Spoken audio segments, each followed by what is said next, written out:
स्वामी श्री भक्ति कुमार संत गोस्वामी श्री गुरु महाराज आभार अपूर चरण जुगले बलवस्ते पितांजलि मुखे अनंत कोटि कोटि साष्टांग दंडवत पुनति निवेदन करे गुरु महाराज आभार अपूर चरण जुगल मस्तक धारण करे गुरुपाद पद में रही कृपा आशीर्वाद प्रार्थना करती श्री गुरु महाराज यादव दिन का नाल भक्ते प्रति प्रसन्न हो एवं गुरुपाद सम्मानित चरित कले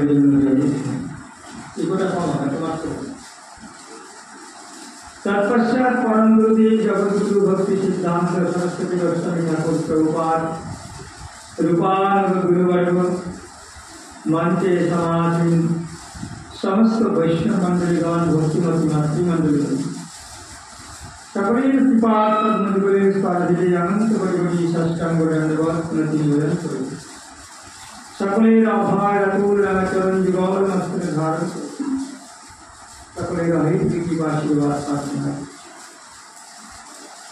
सकले अधम दिन का नाम करते प्रति प्रसन्न हो एवं आपका सकले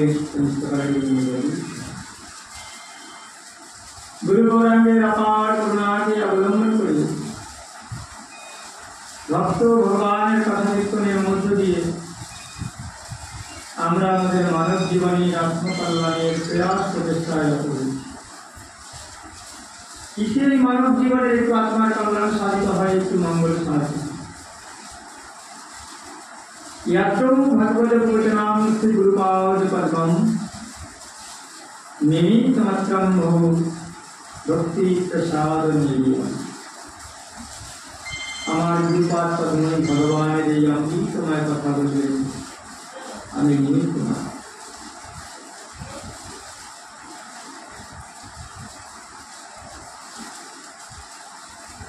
তোমার ভাগবতে ভগবত গীতায় দ্বিতীয় অধ্যায় 46 নম্বর শ্লোকে ভগবান বলছেন না অপি বুদ্ধি অযুক্ত না চ অযুক্ত ভাব नाचा अवरत शांति असंतुष्ट पुरुष मन स्थिर व्यक्ति को आत्मज्ञान लाभ मन स्थिर व्यक्ति तो ये आत्मतत्व ज्ञान लाभ असंभव ही नয় যার আত্মজ্ঞান নেই তার জীবনে আর যার জীবনে শান্তি নেই তার জীবনে সবাই সুখের জন্য পাবে আর ভগবান বললেন সুখ পেতে হলে কি করতে হবে অসন্তুষ্ট কুতস্ত অশান্ত ব্যক্তি কোনদিন সুখী হতে পারে না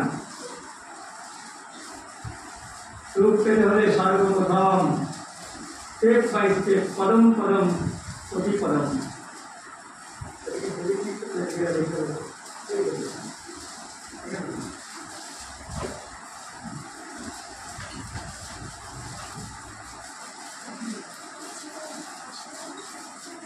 पदम पदम प्रति पदम सर्वाद्य सर्वप्रथमे কি করতে হবে মনকে স্থির করতে হবে মনকে কি করতে হবে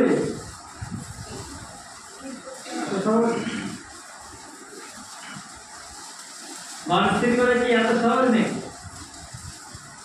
अर्जुन के भगवान कृष्ण 6টা অধ্যায়ের 33টা শ্লোক পর্যন্ত উপদেশ করেছেন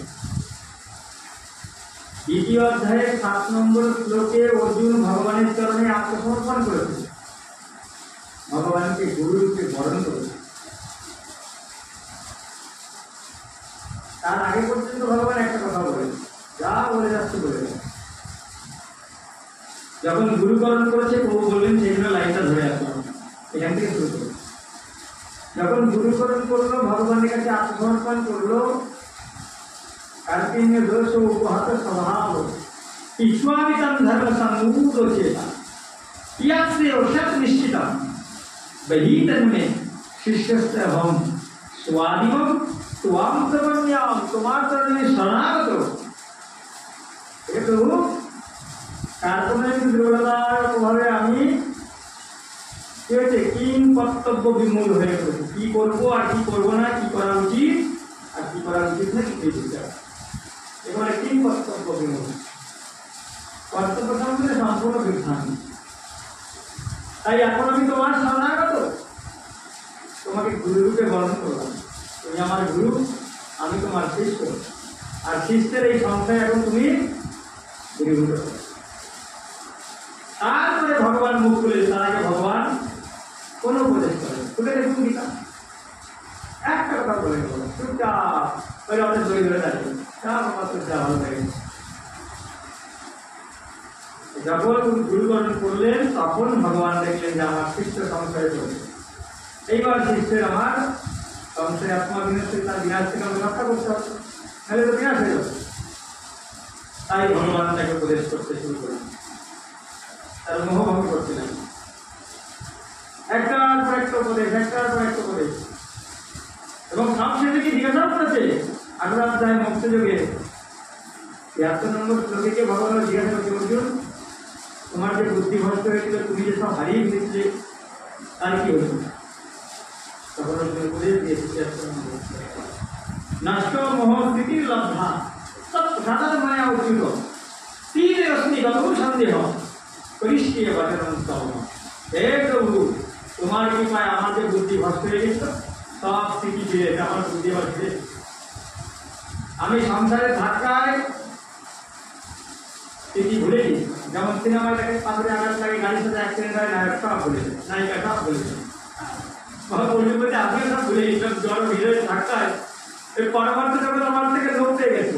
আমাদের যা হয়ে যাচ্ছে সবার এই ভগবানই আমাদের স্মৃতিতে এমন বাড়ি লেগেছে না, মায়ার বাড়ি এমন করে রয়েছে, আমরা ওই পরমার্থ জগৎ সব ভুলে গেছি। সে আপন কে পর কার কাছে কি কিছুই মনে নেই।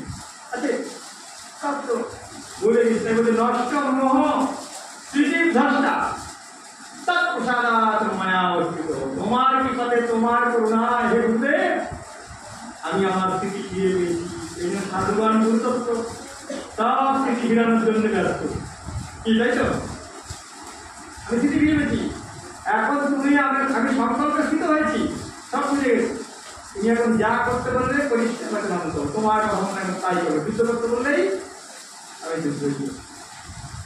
ওই যে 2 নম্বর অধ্যায়ের 2য় অধ্যায়ের 7 নম্বর শ্লোকে আত্মসমর্পণ করলেন। আর 18 অধ্যায়ের মুখ থেকে কি হচ্ছে আবার বলতে, হ্যাঁ আমার স্মৃতি ফিরে যাবে। এতক্ষণ সব উপদেশ করে গেছে ভগবান। এইরকম উপদেশ করতে করতে 2য় অধ্যায়ের 7 নম্বর থেকে 6ষ্ঠ অধ্যায় পর্যন্ত ভগবান চলে গেলেন উপদেশ করতে। তাও কি 33টা শ্লোক হয়ে গেছে, 34 নম্বর শ্লোকে গিয়ে অর্জুন আবার ভগবানকে পাল্টা প্রশ্ন করে চঞ্চলামি মন কৃষ্ণ কুমারকে বলবতে দিলাম তস্বাহমনি গ্রহম ধন্যবাদ। হে প্রভু, তুমি তো এত উপদেশ করলে, এত কিছু বোঝালে, এত কিছু জানালে বুঝে, কিন্তু চঞ্চলামি মন, মনটা বড় এই যে আগে বলছিলাম মন স্থির ব্যস্ত, দেখেছেন লাইনে আসছে কিনা? চঞ্চলামি মন, মন অত্যন্ত চঞ্চল। শরীর ইন্দ্রিয় বিক্ষেপবাদী, শরীরকে এই দেহটাকে আর শরীরটাকে তুলনা করে মনগুলো শরীর এবং ইন্দ্রিয়াদি বিশ্বে উৎপাদ বিপদে নিয়ে যায়, খারাপ কাজ করা, দুর্দমনীয়, দমন করে রাখা যায় না এবং বলবান শক্তিশালী। বায়ুকে বশীভূত করবার চাইতেও মনকে বশীভূত করা কঠিন বলে আমি মনে করি। বুঝে দেখেছেন অর্জুনের ভগবানের মুখ থেকে উপদেশ শুনছে, আমাদের মতন না। তাই ভগবান থেকে উপদেশ করছে, তাও ভগবানের থেকে উপদেশ নিয়ে ভগবানকে গুরু করেও তার বলছে চঞ্চল আমি মন, আমার মন চঞ্চল। আর আমরা তাহলে কোথায়? রামচন্দ্র ভগবান বিশ্বামিত্রের সঙ্গে চলেছে বাল্মীকি রামায়ণ। বিশ্বামিত্র ঋষি বলছেন, শোনো শোনো শোনো রাম, এই মানুষের মনটা কিরকম একবার আমার থেকে শুনে নাও। বিশ্বামিত্র বুঝেছে, বলছে এই মানুষের মনটা কিরকম আকাশ শোনো। রামায়ণ বলছে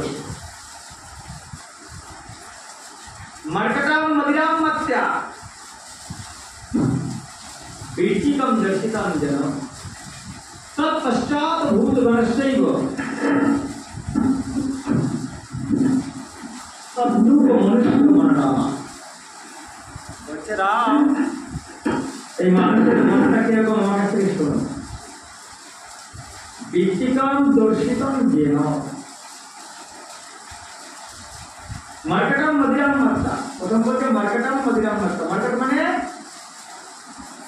মানব, হনুমান। হনুমান কি করে? সবসময় এখান থেকে গেলে লাফিয়ে লাফিয়ে বেড়ায়। লোকে বলে এই তোর কি হনুমানের হারাতে নেই, শরীরে এত লাফালাফি করে এত চঞ্চল ছেলেটা, বলে কিনা মানে হনুমান এত চঞ্চল, তাকে দিয়ে উপমা দেয় কি বাদরের হারাচ্ছে, কি এত লাফালাফি হারাতে করি। বলছেন মার্কেটাম মদিরাম মাত্রা। বাদর এমনি লাফাঝাফা করে, কোনো সময় ঠিক থাকে না। সেই বাদরকে যদি কেউ একটু মদ খাইয়ে দেয়, মদিরাম, সুস্থ মানুষ মদ খেলে পা ঠিক থাকে? মাদর এমনি চঞ্চল, তারপরে যদি তাকে মদ খাইয়ে দেওয়া হয় তাহলে তার কি অবস্থা হবে? ও লাফাঝাফা কিরকম পারবে? কেমন হবে? ওটা বেড়ে যাবে না? এমনি তো পানিতে আসলে লাফিয়ে লাফিয়ে ডালপালা ভেঙে দিয়ে কি করে, আর যদি তাকে মদ খাইয়ে দেওয়া যায় বলছে তাতেই শান্ত নয়। বৃষ্টিকাম দর্শিতম যেন একটা বৃষ্টি যদি কামড়ায়, কাঁকড়া গেছিলেন তো আলো রঙে, কামড়ালে মানুষের চুল পর্যন্ত গরম হয়ে যাবে, মনে বোঝা গেল এত মানুষ ভক্তি হয়ে যায় সব যন্ত্রণায়। বলছেন ওই মরকটেকে যদি মদ খাওয়ানো যায়, তারপরে যদি একটা বৃষ্টি ধ্বংসের করে, তাহলে সে কেমন ঝটপট করবে এবার চিন্তা করছে। তার কিছু ঠিক থাকবে কি যে কোথায় বাড়ি, কোথায় ঘর, আর কোথায় আমি, তাতেও শান্ত না হয়। তৎপশ্চাৎ ভূতগণস্যৈব বলতে সেই বানরের পিছনে, ওই মদ খাওয়া বানর, ওই বৃষ্টি ধ্বংসের করা বানরের পিছনে যদি মানুষ আমার ঢিল নিয়ে ধনুক নিয়ে গুলি নিয়ে তারা করে, তাহলে সেই বাদর কিরকম না হবে করবে। সেখানে তদ্রূপ মনুষ্য মনোরমা। রাম, এই মানুষের মনটা সেই রকম চঞ্চল।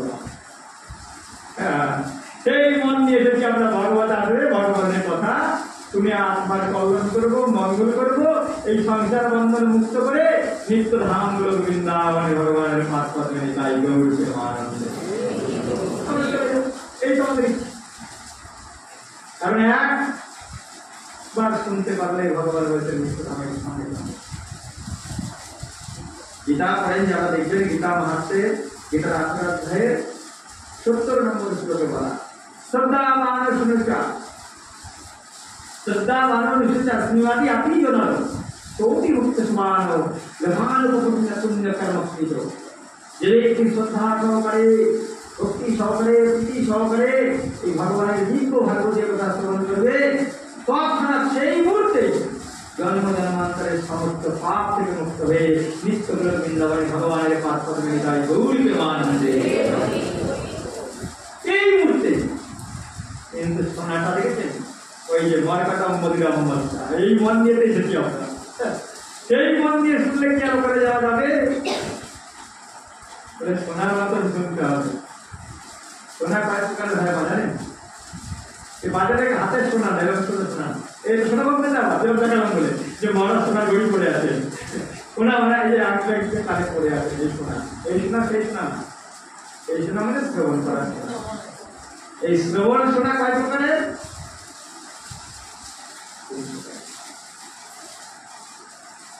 একটা হচ্ছে শ্রবণ করে বাইপাস, শর্টকাট রাস্তা, এখান থেকে ঢুকতে গেছে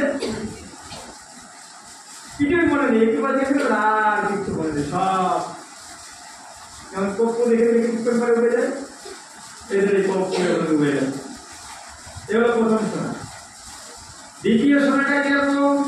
শ্রবণ করলো, পড়ে বেশ সুন্দর করে হৃদয়ে রেখে দেবো, খালি লোকের কাছে জ্ঞান দেবে, আচ্ছা করে জ্ঞান দেবে, যা করে লোকের পাবে ব্যাস সুন্দর করে বাজাবে, মানে শুনে অন্যকে শোনাবে, তাহলে কি ফল হবে?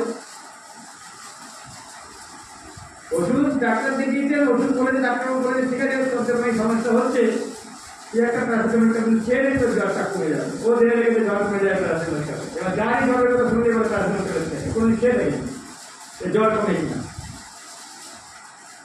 এর শোনা হচ্ছে সেরকম শোনা, শুনেছে আবার অনেকজনকে বলছে, কোনোদিন প্র্যাকটিক্যাল করে দেখে জীবনটা। আর তার 3 নম্বর শোনা হচ্ছে শোনার পরে জীবনের সেই কথাগুলিকে প্রতিপালন করা। তাহলে সেই প্রমাণটা প্র্যাকটিক্যাল হয়ে গেল, সার্থক হয়ে গেল। আগের দুটো বিফল হয়ে গেল। ওষুধ কিনে খাওয়া হয়নি, আর আগেরটা তো কোনো ওষুধ দোকানেই যায়নি। এই জন্য সকলের কাছে প্রার্থনা, শোনাটা যেন জীবনে প্র্যাকটিক্যাল হয়, যেন প্রতিপালন করা হয়।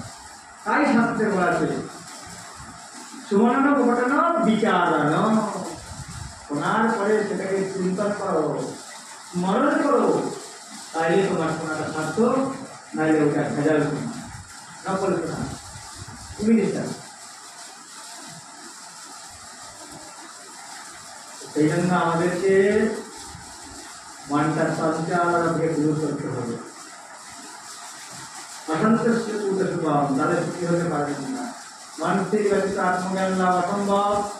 এটা দুই শুনে মনে রাখতে পারবেন না, বাইপাস হয়ে যাবে। আর যার আত্মজ্ঞান নেই তার জীবনে শান্তি নেই, সুতরাং শান্তির তত্ত্ব খুঁজে পাবেন না, কারণ তিনি তো শোনেননি আপনি। তাই কি করলে আপনার মঙ্গল হবে, কিসে আপনার দুঃখ বিনাশ হবে, আপনার জানাই হলো না, শুনতে পারেননি। মনটাকে তো স্থির ছিল না, শুনতে পারেননি। আর যার আত্মজ্ঞান নেই তার জীবনে শান্তি নেই। আর যে ব্যক্তির জীবনে শান্তি নেই, সেই জীবনে ব্যক্তির কোনোদিন সুখ নেই। সুখী হতে গেলে কি করতে হবে? শান্তিকে দরকার। আর শান্তি পেতে গেলে মনটা স্থির করা দরকার। মনটা স্থির করতে গেলে কি করতে হবে? আত্মতত্ত্ব জ্ঞান উপলব্ধি করতে হবে। এটাকে সবার সাথে সবার কানেকশন। আমরা এই প্রথম তিনটে কোনোটাই পালন করবো না, শুধু সুখম বাঞ্ছিত সর্বে, সবাই সুখ চাই, সুখ দাও, সুখ দাও, সুখ দাও, ঠাকুর হয়।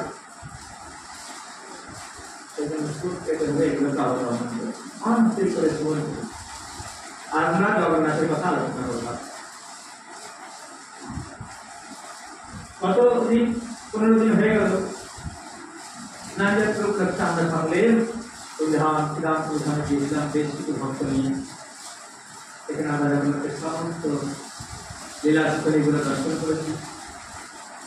মহাপ্রভুর বিশেষ বিশেষ পার্শ্বদের যে সমস্ত ধাম ছিল দর্শন করেছি। আজকে জগন্নাথের বিশেষ বিশেষ কিছু কথা আমরা আলোচনা করি। এই জগন্নাথ কিভাবে জগতের প্রকট হলেন, আগে আমরা সেটা একটু নাম থেকে শুনে শাস্ত্র কি বলছে সবাই জানা, তথাপিও শুনতে হয়। জগন্নাথের কথা তো ভাগবত তো রোজই শুনতে হয়, হয় না? তাও ভাগবত চলছে নিত্য নিত্য নিত্য, মুহুর মুহুর রসিকা গভী ভাবে। রসিক ভক্ত মুহুর মুহুর পান করছে। এক সময় ব্রহ্মার 80তম বংশধর রাজা ইন্দ্র,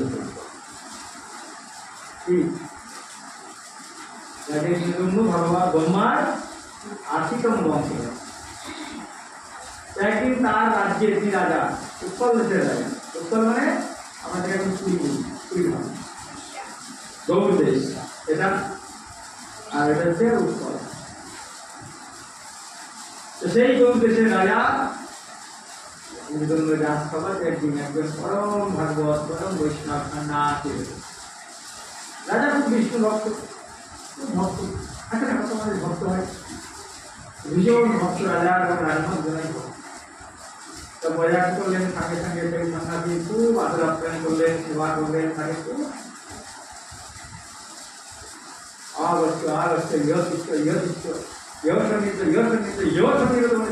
ভগবানকে আহ্বান করি। রাজা সেরকম ওয়েলকাম ওয়েলকাম ওয়েলকাম, সুস্বাগত সুস্বাগত, আসুন আসুন আসুন, আমরা আসার সঙ্গে আপনার জন্ম দিতাম দিলেন। এরকম রাজামশাই খুব সুন্দর করে তাদেরকে আহ্বান করে নিলেন। তারপর তাকে বসালেন খুব সুন্দর আসনে, আর অন্তর্ভুক্ত করলেন, আরতি করলেন এবং তার সেবার ব্যবস্থা করে তাকে সুন্দরভাবে বিছানায় শয়ন দিয়ে দাঁড়িয়ে করতেন। অবসর সময়ে এই সন্ন্যাসী রাজাকে হরিকথা শোনাতে এক সময় তিনি ভগবানের কথা বললেন। ভগবান এই স্থল দেখেই নীলাদ্রি পাহাড় আছে, এই নীলাদ্রি পাহাড়ে নীল মাধব রূপে তিনি ভ্রমণ হয়ে আছেন। রাজা তো শুনে একদম আপ্লুত হয়ে গেলেন, আর তিনি স্থির থাকতে পারেন না, কখন দর্শন করবো সেই নীলাদ্রি পাহাড়ের নীল মাধবকে। বুঝতে পারছেন তো, সেই নীল মাধব নীলাদ্রি পাহাড়ে আছে, তার কথা শোনার পরে রাজা ইচ্ছা করে দর্শন করার জন্য তার প্রাণটা থেকে যাচ্ছে। সন্ন্যাসী যখন প্রস্থান করলেন, রাজা এবার কি করলেন, তার সমস্ত লোকমাত্রা বিভিন্ন জায়গায় পাঠিয়ে দিলেন, যাও খুঁজে দেখো কোথায় সেই নীলাদ্রি পাহাড়, আমার সেই নীল মাধব ভগবানকে আমার মন্দির প্রতিষ্ঠা করে আমার মন্দিরে স্থাপন করল। আমি রাজা সবাই চলে গেলেন বিভিন্ন দিকে। তখন রাজার রাতের যে মন্দির ছিল, সেই মন্দিরে বিদ্যাপতি নামে একজন ব্রাহ্মণ ছিল। কিন্তু ব্রাহ্মণ তো ব্রাহ্মণের ব্রহ্মবিদ্যা জ্ঞানী, তার খুব বুদ্ধি নেই, ব্রাহ্মণের বুদ্ধি বেশি, ভগবানের খুব নাই। কেন না জন্মনা যায় শুদ্ধ সংস্কার লাভে দিও, বেদ অপরাধে লবে দিত, ব্রহ্ম জানতি ব্রাহ্মণ। ব্রহ্মজ্ঞানীকে ব্রাহ্মণ বলা হয়। ব্রাহ্মণ মানে শুধু পড়লে ধুয়ে ঘুরলে ব্রাহ্মণ হয় না, 9টা গুণ তার মধ্যে থাকতে হবে।